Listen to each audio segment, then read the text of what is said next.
Hello बच्चों। आज binomial theorem बताया जा रहा है। देखिए, बायनोमियल थ्योरम से होता क्या है कि कोई भी एक्सप्रेशन चाहे पावर उसका कितना भी बड़ा हो उसको हम लोग लिख सकते हैं। जैसे अभी आप तक का लिमिट है आपको फार्मूला लिखने के लिए एक्स प्लस वाई का होल स्क्वायर या एक्स प्लस वाई का होल क्यूब, इतना तक आप लिखे हैं। लेकिन अगर पावर 4, पावर 5, पावर 6, 5, 7, 8 इस तरह से अगर पावर अगर बढ़ जाए पावर के रूप में, तो उस एक्सप्रेशन का जो लिखने के लिए जो हम लोग नहीं लिख पाते हैं, मतलब अभी 9th 10th ही है तक का बच्चा, तो उसके लिए एक थ्योरम क्रिएट बनाया गया है। उस थ्योरम के कॉन्सेप्ट के आधार पर आप कितना भी पावर क्यों नहीं हो, जैसे ये प्लस एक्स का पावर एन दिया हुआ है, एन की जगह पर 10, 20, 50, 100 कुछ भी रहेगा, तो आप उसका एक फार्मूला बना सकते हैं। इसी को बायनोमियल थ्योरम कहा गया है। तो देखिए थ्योरम लिखा क्या है। लिखा है the formula by which any power of binomial expression can be expanded in the form of a series is known as binomial. कहते एनी पावर, कोई भी पावर रहेगा तो आप उसको लिख सकते हैं। This theorem is given by sir Isaac Newton. ये जो न्यूटन के बारे में तो आप जानते ही हैं, इन्हीं का दिया हुआ ये थ्योरम है, इन्हीं का। तो देखिए ये है क्या। जैसे यहाँ लिखा हुआ है ए प्लस एक्स का पावर एन, अगर दिया हुआ रहा है तो इसका जो बनेगा वो कैसे होगा। तो एन सी जीरो, यह जो सी दिया हुआ कॉम्बिनेशन यहाँ बता दिए हैं। देखिए सी मतलब कॉम्बिनेशन के बारे में होता है, जैसे permutation and combination number system, number के बारे में, इसका अरेंजमेंट के बारे में ये बताता है। जब परम्यूटेशन एंड कॉम्बिनेशन का चैप्टर पढ़ाएंगे तो उसमें क्लियर होगा। फिलहाल अभी इसमें जो ये कोफिशिएंट के रूप में आ रहा है उसको यहाँ थोड़ा समझा दिया गया है। तो पहले ये है क्या जरा लिख देते हैं, उसके बाद बताते हैं।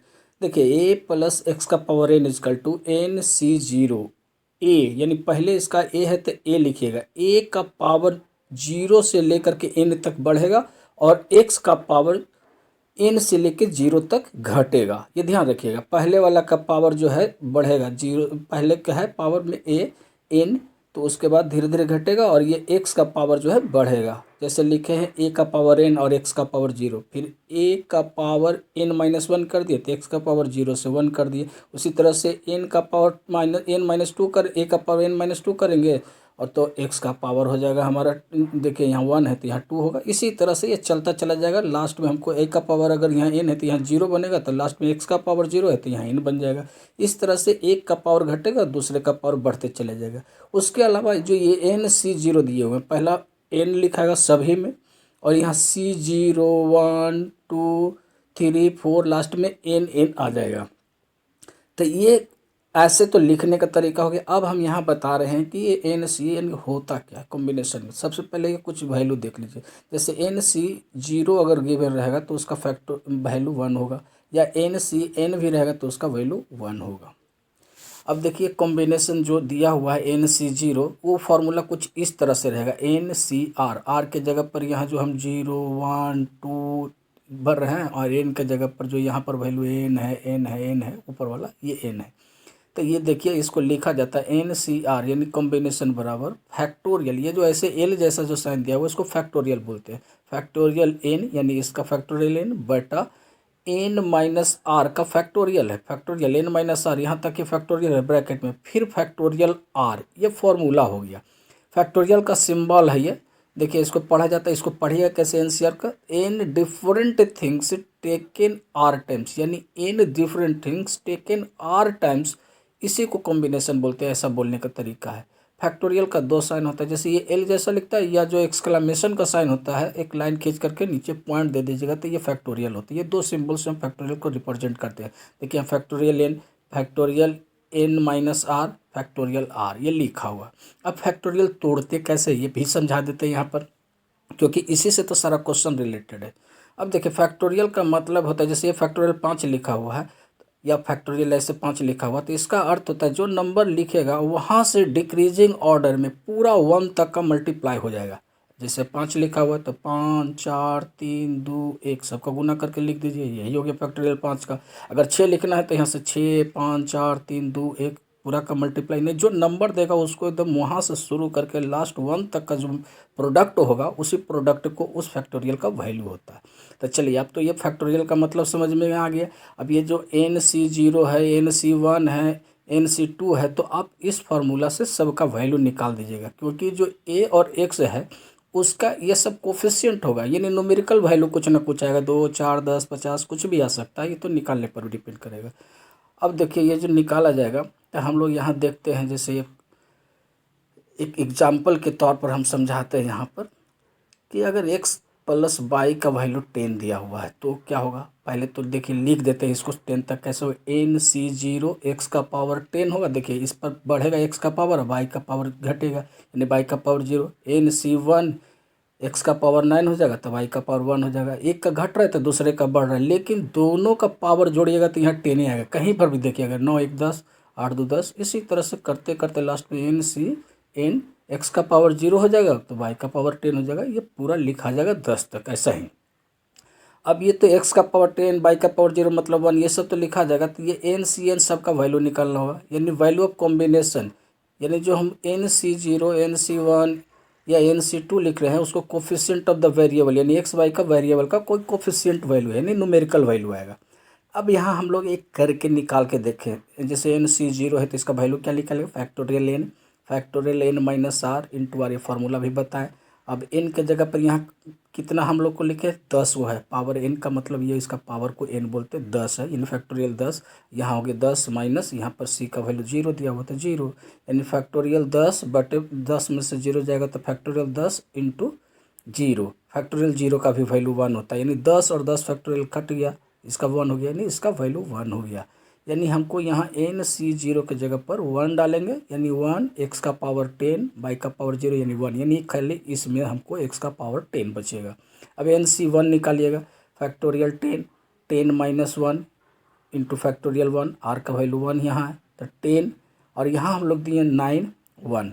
अब ध्यान दीजिए जरा, ऐसे लिखा हुआ है 10 लिखा हुआ तो इसका फैक्टोरियल अगर हटाएंगे तो क्या लिखाएगा 10 9 8 7 6 5 4 3 2 1 ऐसा होगा, और यहाँ 9 होगा। तो हम क्या करते हैं कि इसको पहले 9 और 10 हो जाएगा, उसके बाद 9, तो 9 के बाद तो बढ़ेगा, इसका भी 9 के बाद बढ़ेगा। तो हम क्या करते हैं 10 लिख के 9 फैक्टोरियल में कर देते हैं, और ये फैक्टोरियल दोनों सेम हो जाएगा तो कट जाएगा, और नीचे फैक्टोरियल 1 का 1 हो गया। यानी हमको इसको सॉल्व करके 10 आ गया। पूरा 10 9 8 7 लिखेंगे, इसका नीचे वाला भी 9 8 7 इसे लिखेंगे, पूरा काटेंगे तो बात मिला करके 10 ही आ जाएगा। तो हम लोग मतलब 9 कर दिया, ये भी 9 हो गया, तो उसमें जो 9 तक का प्रोडक्ट उस पर होगा और नीचे होगा, दोनों सेम ही आएगा तो कट गया, हमको कैलकुलेशन कम करना पड़ेगा।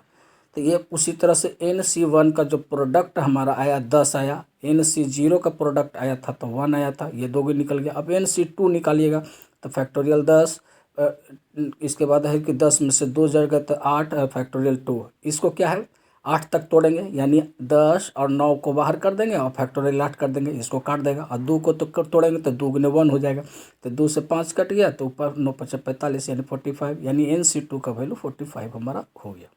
इसी तरह से NC3 निकालिएगा, मतलब 2 3 को निकाल करके बता दिए, बाकी आप ऐसे निकालिएगा तो हम निकाला हुआ है, ऐसे निकालेंगे तो बहुत बड़ा लेंथ हो जाएगा, मतलब 2 को निकालने के लिए बता दिए। और उसके बाद जो है आप लिख दीजिए NC3 का वैल्यू आएगा 120, NC4 का वैल्यू 210 आएगा, NC5 का वैल्यू 252 यानी 252, NC6 का वैल्यू 210, NC7 का वैल्यू 102, उसके बाद NC8 का 45, उसके बाद है NC9 का वैल्यू होगा 10, और NC10 यानी 10 का वैल्यू 1। ये हम लोग निकाल दिए, सारा कोफिशिएंट जो हमारा इसके अंदर आ रहा था उसका निकाल दिए।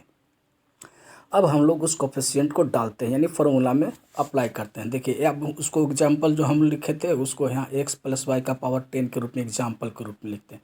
तो NC0 x का पावर 10 वाई का पावर 0, NC1 x का पावर 9 वाई का पावर 1, ऐसे करते करते करते आप यहाँ तक लिख दीजिए। अब देखिए यहाँ पर NC0 का वैल्यू हम लोग क्या डालेंगे, 1 आया था तो 1 डाल दिए, 1 का पावर 10 वाई का पावर 0 मतलब 1 हो जाएगा। उसके बाद इसका कोफिशिएंट आया था 10, इसका कोफिशिएंट आया था 45, इसका आया था 120, इसका 210, सब कोफिशिएंट को खाली डाल दिया। बाई और एक्स का जो पावर बच रहा था वो हम साथ में केवल लिखते चलेंगे, एकदम आराम से धीरे धीरे 1 2 बार लिखिएगा तो फिर 2 3 बार बना लीजिएगा तो फिर आपका स्पीड हो जाएगा। अब देखिए इसको जब हम तोड़ दिए हैं, यहाँ से ले करके ये सब एक ही लाइन है, यानी ये पूरा जो 10 तक लिखा गया यहाँ तक एक ही लाइन है। अब इसको देखिए बाई का पावर 0 यानी बाई तो खत्म हो गया, यानी एक्स का पावर 10 बचेगा, इसमें कोई कोफिशिएंट नहीं था 1 था।